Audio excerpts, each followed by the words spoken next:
Hello and welcome to Into the Woods with Holly Wharton. This podcast is all about our journey into the woods of ourselves, getting to know who we are, where we are, and where we're going in life so that we can create the life that we want to live. It's about deepening your connection with yourself, taking inspired action, and really trusting yourself and your intuition. It's also about mindset. Our beliefs are such an important part of this journey. And there are so many ways for us to change our mindset so that we can more easily live a life of expansive joy. This podcast is also about going literally into the woods and spending time in nature, and how that can help us on our own personal journey of self-knowledge. Thank you so much for joining us today. Now let's get into this week's episode. Hello, adventurers, and welcome to the Into the Woods podcast, episode 434. This is your host, Holly Wharton, and I'm back with another exciting guest. Today, I'm talking with Walker Brandt about healing through trauma, using experiences with nature and outdoor adventures to heal from trauma. We had such a fantastic conversation about nature and outdoor adventures. Walker is such a beautiful, positive person who has been through a lot of challenges in her early life. Early on in the episode, Walker talks about some great advice that she received. That our stories don't belong to us. They belong to the people who can benefit from hearing them for healing and growth. I hope this episode inspires you to not only seek help from nature in your own healing, but to tell your story to help others heal themselves. I know so many people feel ashamed of their story or feel like their story isn't worth telling, or who am I to tell my story? But in any way that you choose to do it, whether it's to write a book or do a podcast or interviews or just talking to someone else, a friend, it can be really healing for other people. It's kind of like an act of service. So just putting that there. I hope you enjoy this episode. So who is Walker Brandt? Refusing to be broken at the age of 14 during a suicide attempt, Walker began her independent journey to overcome the trauma of growing up in a violent alcoholic family. A voice that day told her, "Stop. Leave." She listened and left home as a teen runaway and later became an emancipated minor at 16. As a child, escaping into nature and her keen imagination taught her to heal, resolve, and evolve through her connection to creation and the divine energy found there. It became her dream to create a life unrecognizable to what she had experienced in her family. Through a dedicated commitment to personal training and development, she began to choose her own path. An innately creative personality led her to the craft of acting as a young adult. She embraced the unknown and began affirming her dreams with the belief that creating success was possible. In March 2020, her first book, Awaken, Discovering Yourself Through the Light of Your Innocence, was released. Awaken shares her intimate journey to overcome the trauma of her youth and the anxiety it had caused.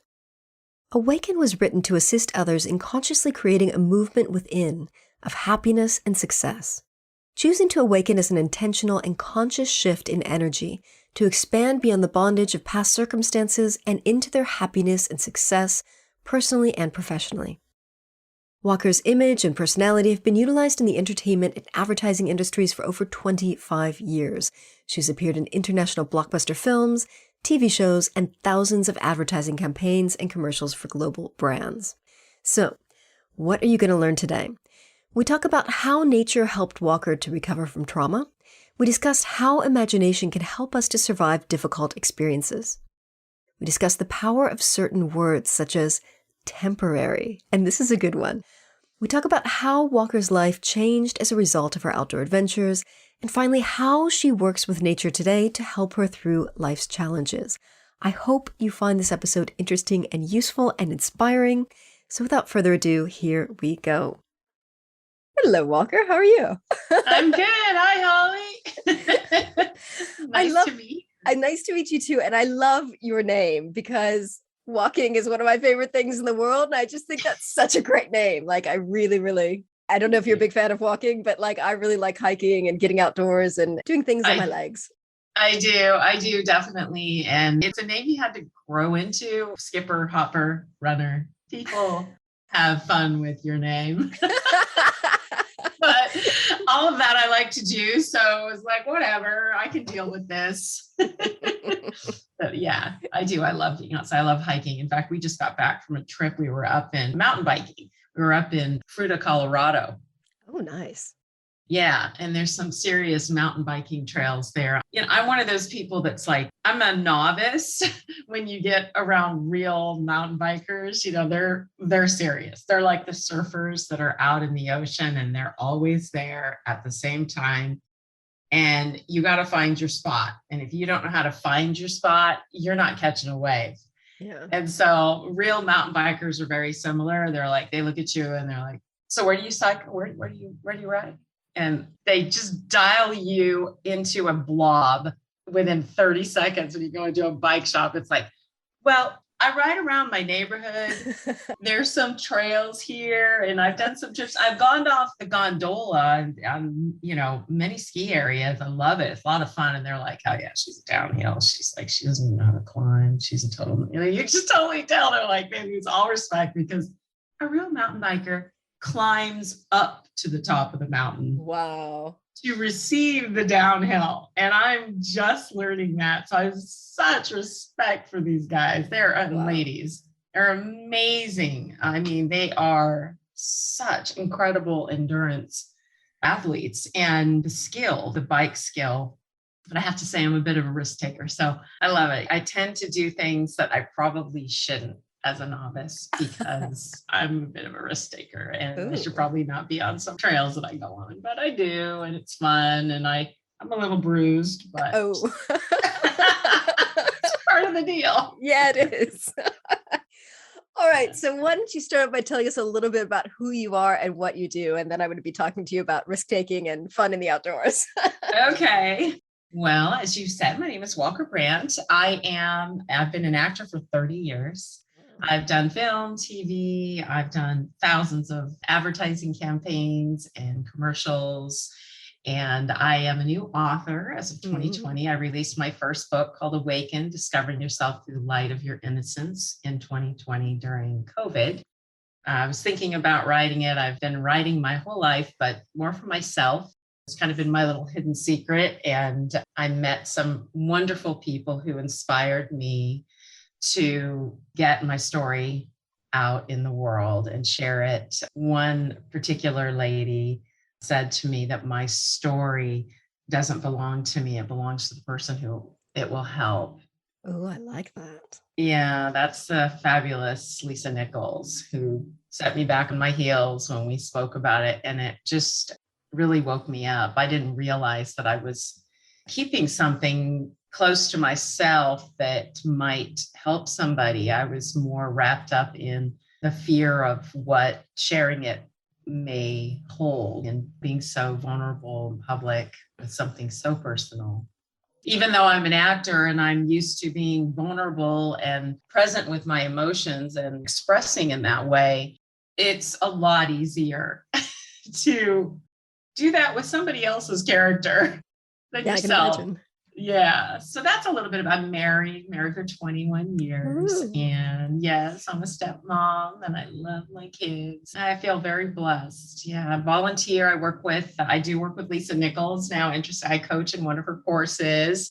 I also work with this amazing lady who you briefly saw at the beginning.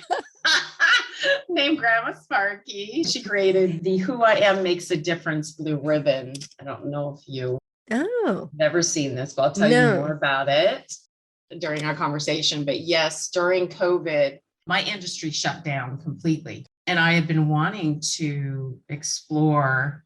I've always volunteered. Let me just digress for a second and say I've always been a volunteer at community building and leadership and all of that. My whole life, I love volunteering. So in between work, I'm that person. And so I, just was having a chat with Spirit and said, I think I need to do something in addition to my work that fills my heart a bit more.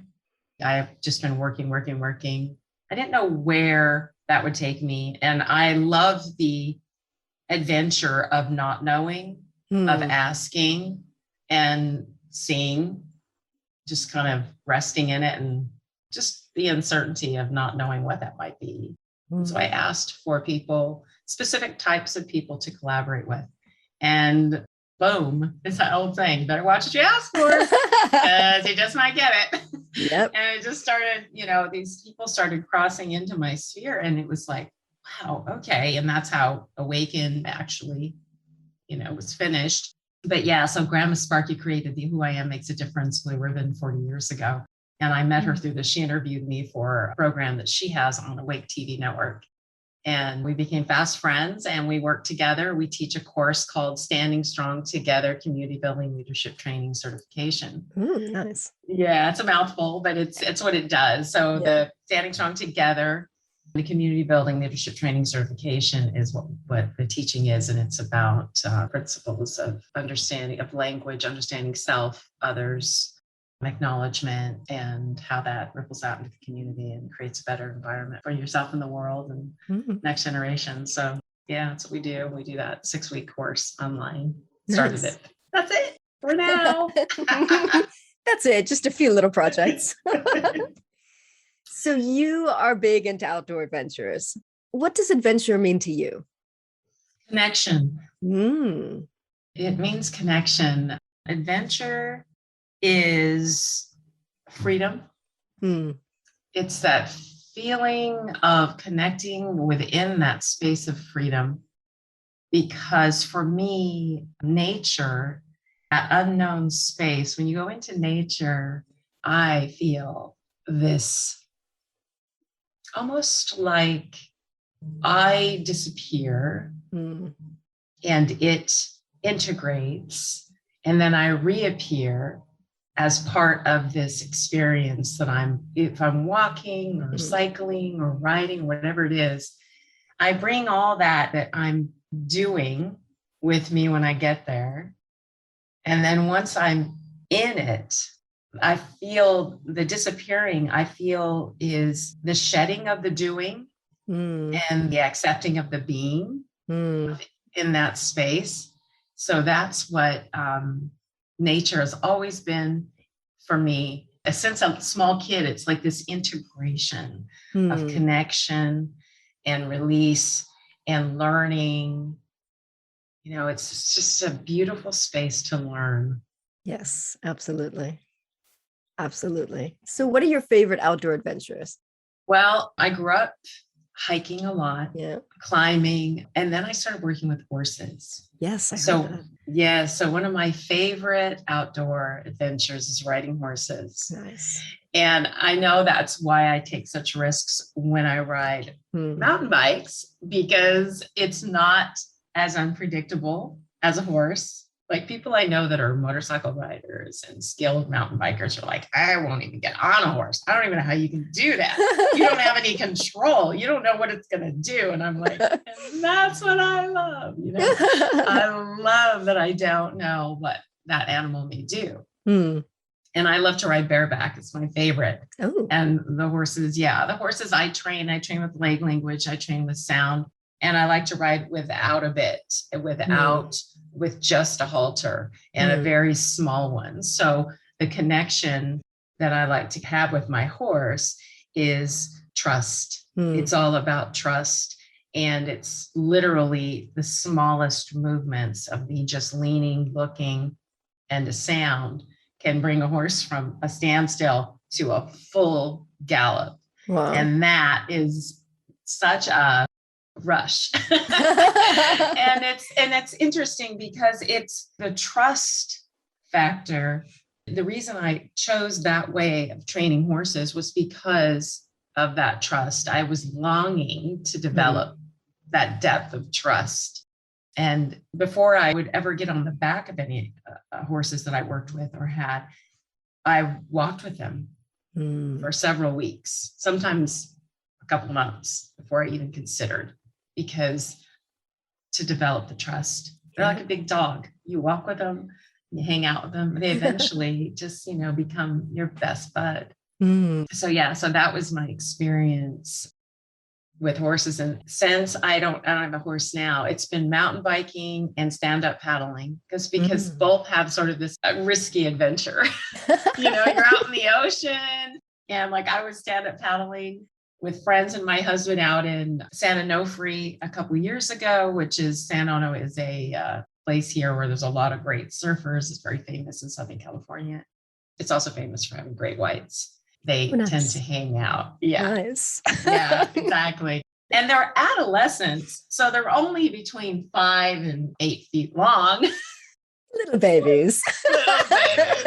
Exactly. Just little babies. And it's funny because we just saw a thing on the news now that there's drones out there.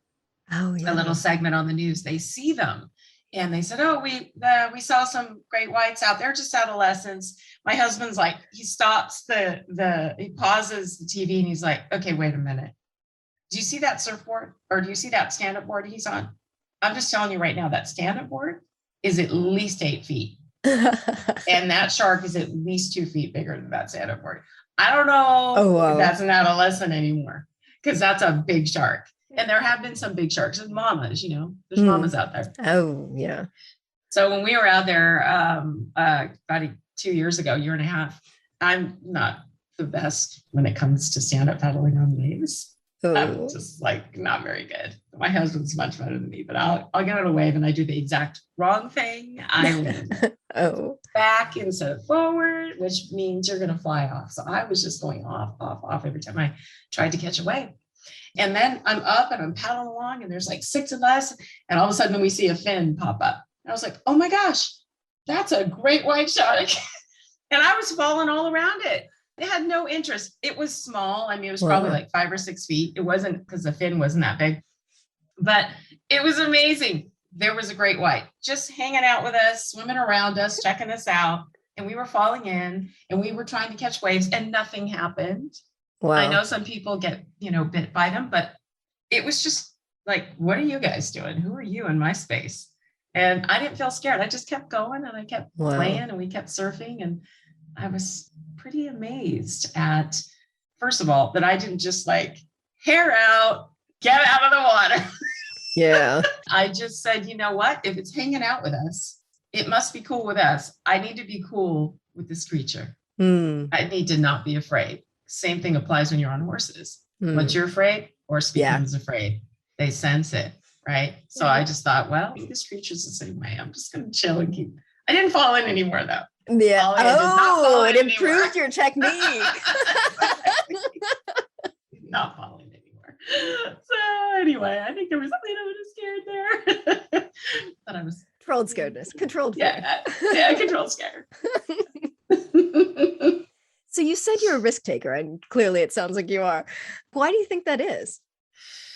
Well, I think part of it was it's just in my nature. And I think, maybe it's because I've had to go up against some adversity in my life and found that I could do more than I thought I could at a young age, that I could handle more than I thought I could.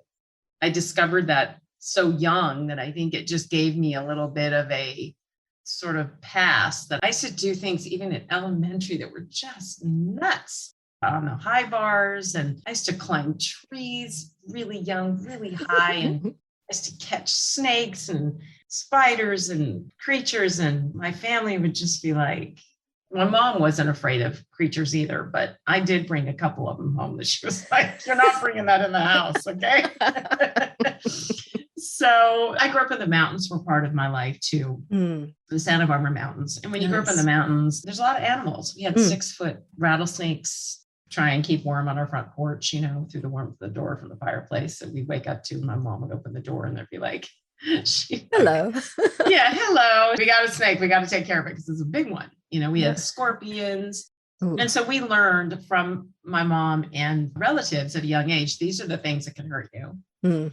I think that my generation too, just maybe had a little more riskiness in their nature because our parents were too busy having a party.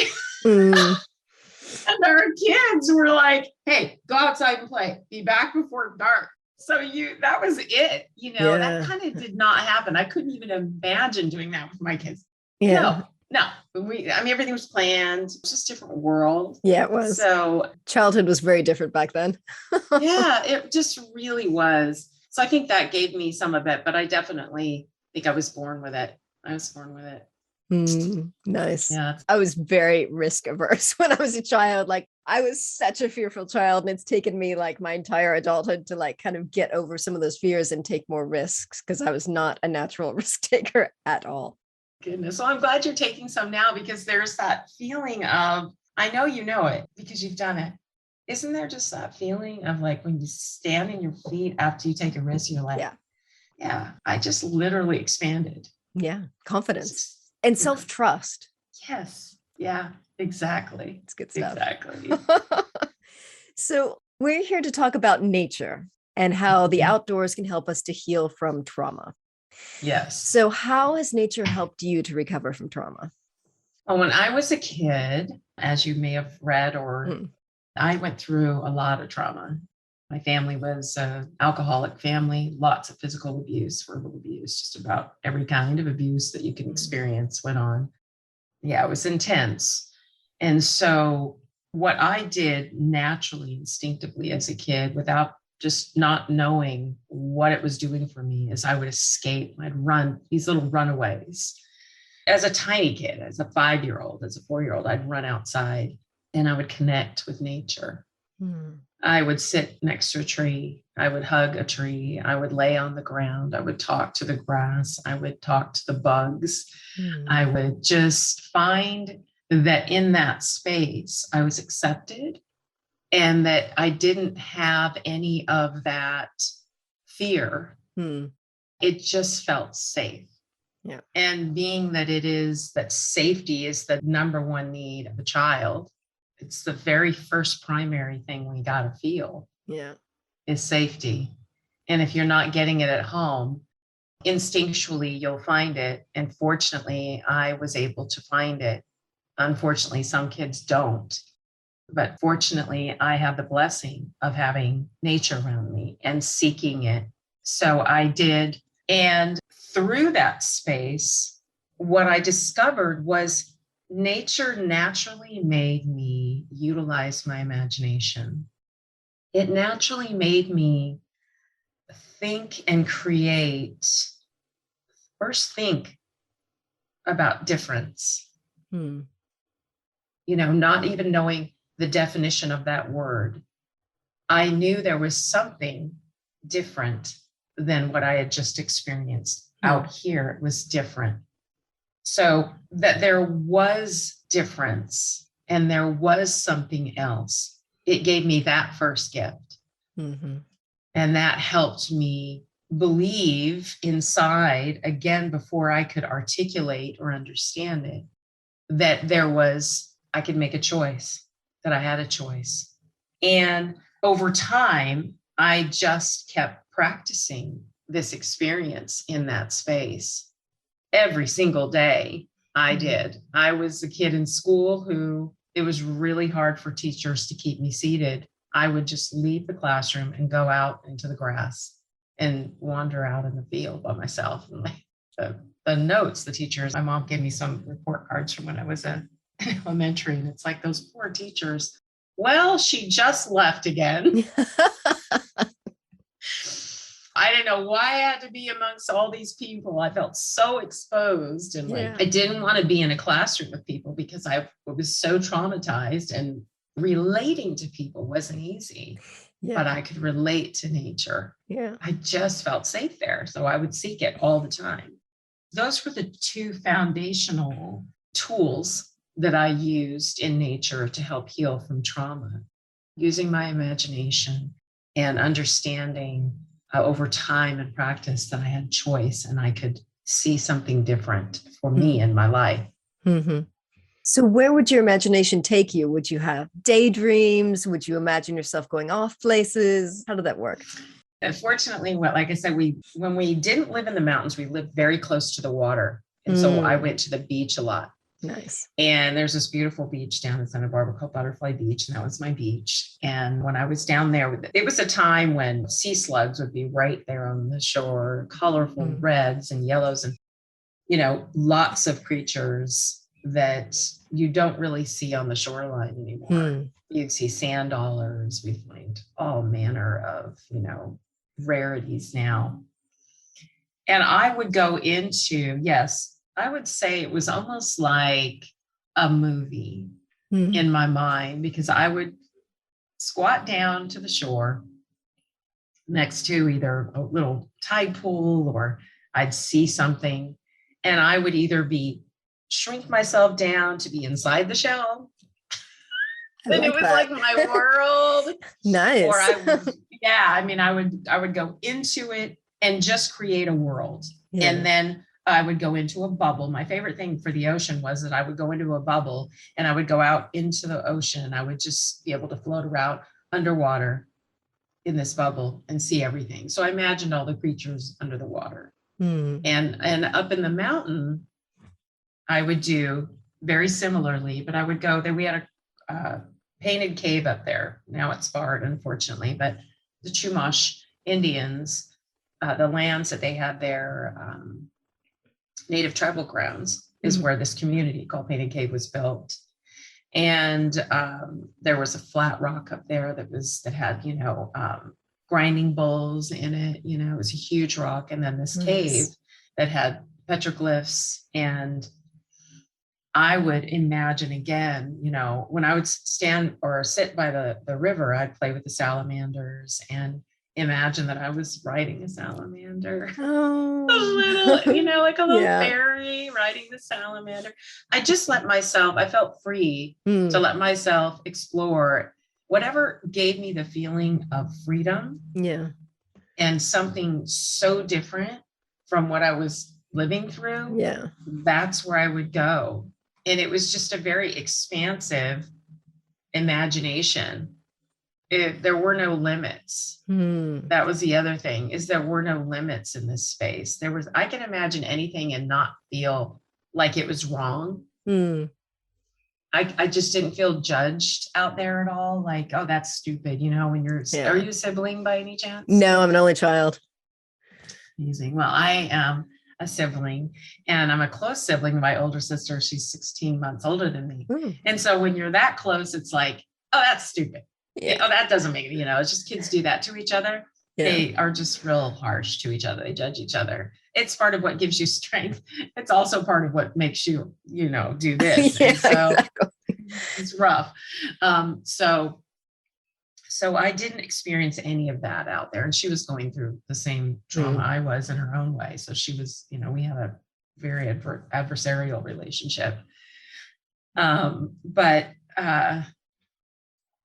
it was more of a trance of imagination where I would release and create a new world for myself. It got to the point where I would say to my mom, "Are you sure I'm not adopted? Are you sure I'm from this family?"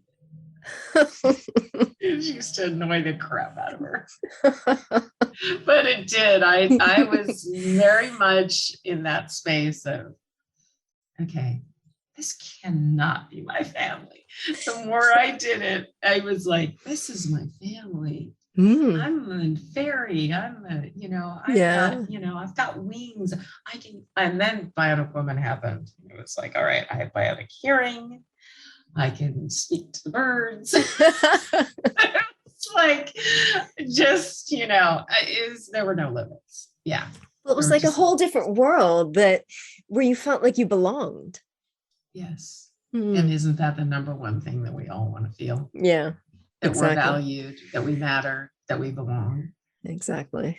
Yeah. And in that space, we thrive. We just do. And that's what I did. I just thrived in nature. I still do. When I go in nature, there is just, it's like instantly everything becomes heightened. And it's like this feeling of, like I said at the beginning, connection. Like nature wanting to receive me. Yeah. Yes, you're welcomed, you're connected, absolutely. I think that's what nature is for all of us. Yeah. Nature receives us if we're willing to be received, and embraces us. And I felt that too. I felt nurtured. Yeah. So I feel that from trees a lot. I don't know if you've ever been to the redwoods in California. Yes. Yeah. It's been forever, right? but yeah, I grew up in California, so All right. yeah, Well, there you it's go. You know what gorgeous. they look like. And isn't it just like you stand next to this tree Yeah. that's wider than a bus Yeah. and you're taller than can't even see the top. And Yeah. you're just like, I mean, for me, it's like that's the conversation I'd like to have more than any conversations, talk to a great sequoia. Mm. Just are magnificent. And whenever I can lean in and just soak into that tree, it's like Yeah. absolute bliss for me. Yeah. Well, I have a whole book about talking to trees, but I haven't done it in California because I haven't been back to California in ages. So I think I might need to do a California edition of You talking to do. trees. And please tell me the title of your book and forgive me for not knowing it because I'm Oh, going to that's read it. okay. It's called If Trees Could Talk: Life Lessons from the Wisdom of the Woods. Oh, yes. Actually, you know what? I did see that on your Oh, website, right? Is it on your website? yeah. Oh, definitely. Yeah. Yes. Okay. Yes. I feel that too. I feel like I can, if I go up to a tree, and I know you must feel the same way because your title says it. If you go up, you have an issue. You go up to a tree, rest with a tree, sit with a tree, and just soak in the wisdom of the tree. Your answers will come. Yep. Every time. Yep. There's magic there. Yeah, there is. I love trees so much. Yes. So, I so love tree hugging. have you continued this practice or similar practices as an adult? Like, do you go to nature when you're feeling unwell or when you're feeling stressed or anxious? Yes, I do. We travel every 6 weeks, roughly 4 to 6 if we can. We get out for at least a week. In the winter time, it's a little more from January, end of January to April, mid-April, it's a little more challenging. My husband's a CPA, so he has that crazy time, but we do still steal away for like a weekend. Nice. I do it. I'm outside a lot. I have to. We go on rides. We utilize the trails here in Southern California, and the water, the ocean.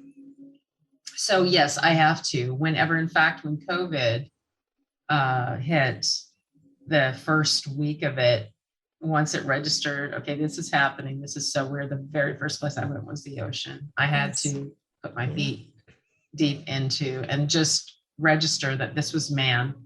This was a man thing. Yep. And connect with the renewal and the consistency, the constancy that nature is. It may not be predictable. It may not always be what we want it to be, but nature is this amazing place of renewal. It shows you that life and its cycles are temporary. Yeah. And that word, a dear friend of mine, her name is Michelle Colt. She's a coach as well.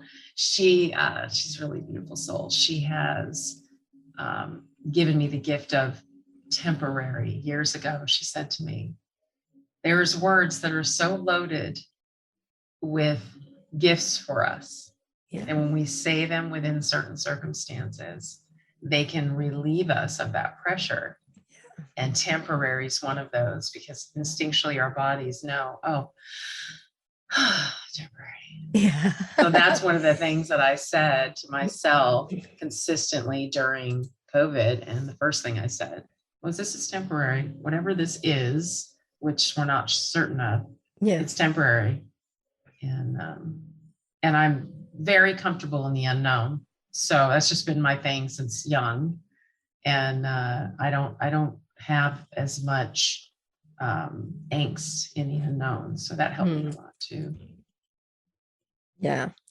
I think that is an important thing to remember, that it seems like it's endless. It seems like this is the new reality, but really it's temporary. It hasn't been exactly the same. Things are changing. You have lockdown, you come out of lockdown. Like it's temporary. It is. It is. And we're figuring it out. Yeah. It's been such an interesting introspection globally. Yeah, absolutely. And a upheaval. Yes. Yes. Total. So we're all kind of figuring out how we want to roll out of this. And it's kind of Yeah. calling us all out to our individual self-recognition and community recognition and country recognition and humanity above all, that we are so connected. Yes. Right? Yes. Yes. Exactly. Zoom is connecting people more than, more than before. I think more people have kind of been able to stay in touch with people because online connection is more popular now. Yes, yes. And the reality that biologically, like I'm a big believer in energy is where I play. That's another word that encompasses what I felt in nature is the energy of love, the energy of creation, the energy of acceptance, and that I'm part of that energy and that there is no separation. Yeah. And that was something that, for me, COVID sort of instigated in people, maybe to the chagrin of some of the people that are utilizing it in not the best way, but human beings within ourselves, there's a awakening to, wow, we are really a lot more connected than we ever realized. That the unseen unknown connects us all the time. And that I may be here in Southern California and not know somebody personally over in Somalia, but we are connected. Because if I have a conversation with that person, there's going to be so many fundamental similarities as a human being, especially now having our reality and awareness of how connected we are through a biological unseen thing, expand us to that reality that, oh, those people over there that I never even thought of being connected to this intimately are potentially suffering from the same ailments I am. And that connects you so deeply and intimately. Takes your intellectual justifying and validating right out of the picture. And says, this is beyond what you may know. This is nature. This is what you may not, the thread that's in nature, that's in us. And that's I think the beauty, silver lining of what this whole experience, one of the silver linings of this experience. Yes. So how has your life changed as a result of your connection to nature and your outdoor adventures? Well, I don't think I would have ever been able to create the success I have if I did not recognize that I could expand beyond what I was learning and being impressed with as a child and the perspectives that I was taught as a child. If I didn't connect with nature and that just the expansiveness, the acceptance, the unknown of it, and the creativity that is inherent, the cycle, the renewal. If I didn't sense these before I could articulate them and then practice them by continuing to engage with nature as a practice daily as a kid, and then as a young adult, all the time, no matter where I was, I found nature. If I didn't do those things and be in that space and just let myself be there to discover, I really don't think I would be sitting here. I don't think I would have survived. It was nature that saved me from several suicide attempts as a kid when things got really difficult. And I felt so trapped because I couldn't leave the house. I was put away and locked and not able to leave. That was, the hardest thing for me is isolation and being trapped. That nature, no matter how difficult it got, nature took that experience and, like a dandelion and a breath, just expanded it. Every time.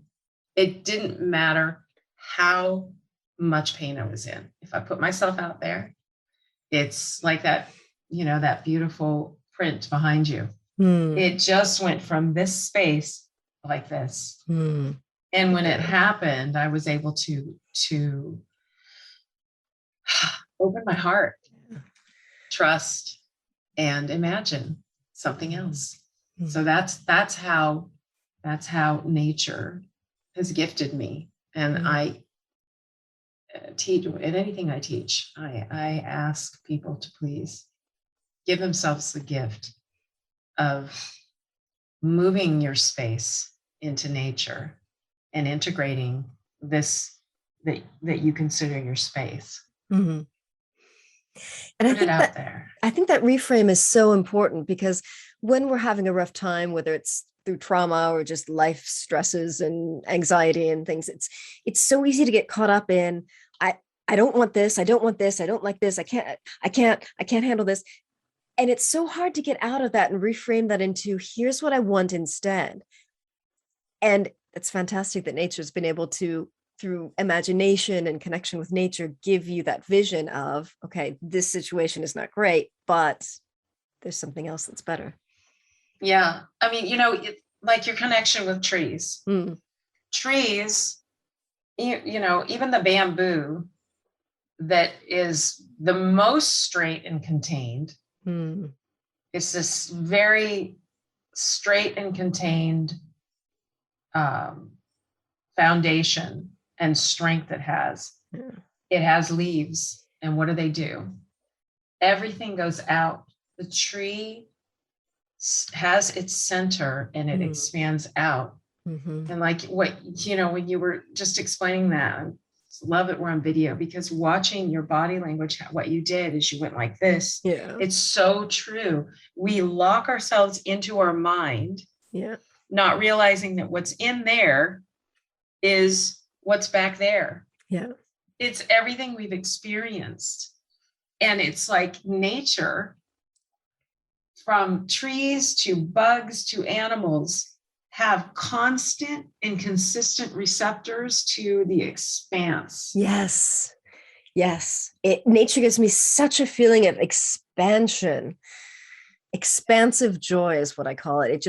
It's like it opens my heart, and I just feel like, yes. So humans, because we're intellectual, we have a tendency to overthink, right? Animals, who are more instinctual, allow themselves to be in nature. Nature guides them, teaches them. It is there, and it's very much the native way of respecting nature and respecting how these instinctual animals engage with nature. That's why I love the Native American teachings for this beautiful gift that they've given us, is to remember that you can learn so much from these creatures, because they don't try to intellectualize nature. They just be in nature. And when you be in nature, you expand, like you said, that expansion, right? Yeah. And when you be in your mind, you're doing and you're contracting often. So this beautiful gift that we have as a human being is to recognize that we are to be, and then use that in our doing, so that we engage in that expansive space, right? It's like this beautiful and it's a responsibility, and it's a burden at the same time, but it is ours. It is what we have, and it is a beautiful thing. We are the stewards of this responsibility. We can intellectualize all we want, but we are always the steward and the student when it comes to nature. It's our responsibility to be bold, because we can intellectualize, because we can go beyond, instinct.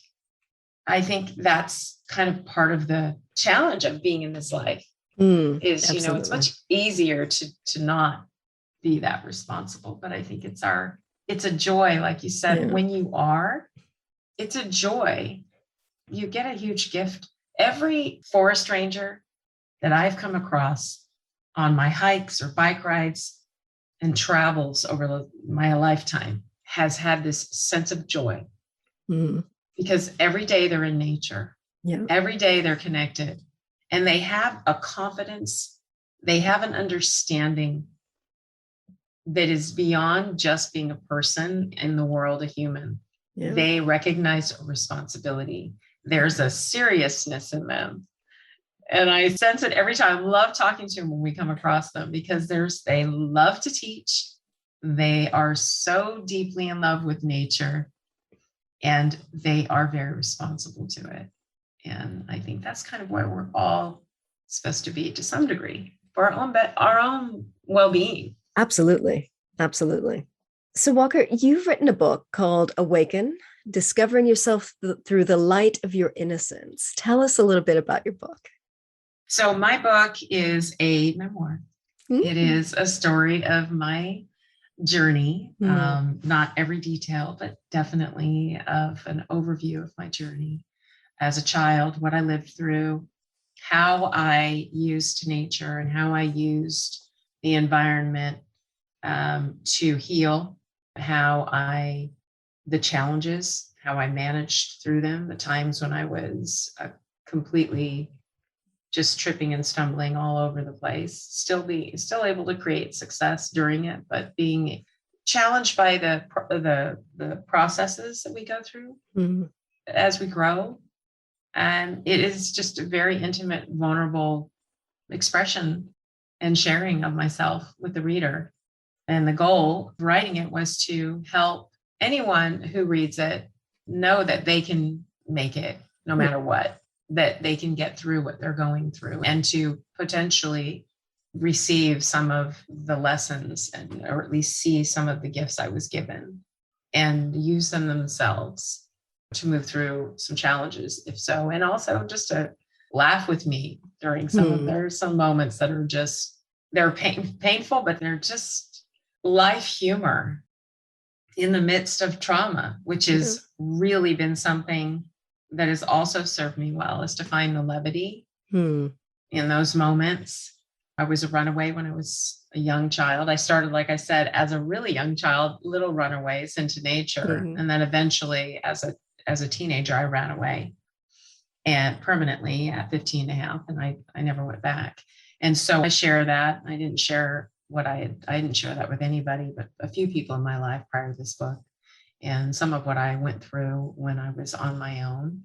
I was emancipated at 16, and then the beginning of how I became an actor, how I became a model, and the ability to see something different. And so it's that journey, and the people that have inspired me have forced me, like Anthony Gemello, his words. I started reading a book in my early 20s called The Way to Love. Got halfway through it and I had to set that thing down. It was so deep. It was so deep, so big. And then I got reacquainted with him through a friend in 2019, which reminded me, which I didn't even realize.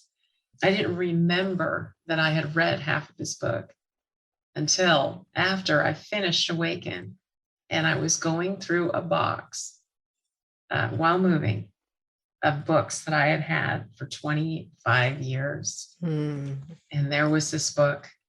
So it came full circle. Wow. And then I opened it to where I had stopped, and it was perfect synchronicity to where my life is now and what I need to read now going forward.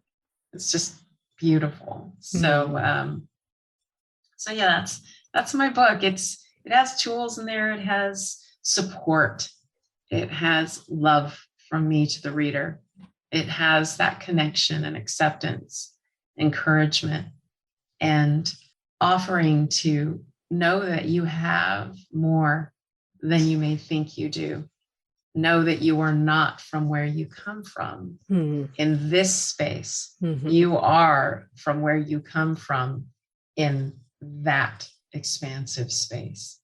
you are not limited by this, that you think you know who you are.